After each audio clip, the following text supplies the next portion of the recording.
Hi, this is Rakesh and you're watching Cloud Technology. In this video, we'll show you how to clear Windows Update cache. Maybe you are facing some issue with Windows Update or you want to clear the cache. So let's see how we can clear the cache. So just follow the steps.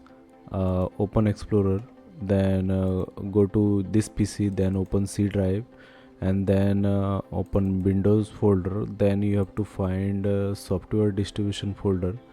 So this is our software distribution folder.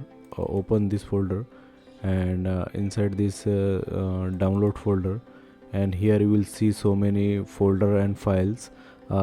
Just select all and delete it. It will not impact your machine. This will clear your Windows Update cache.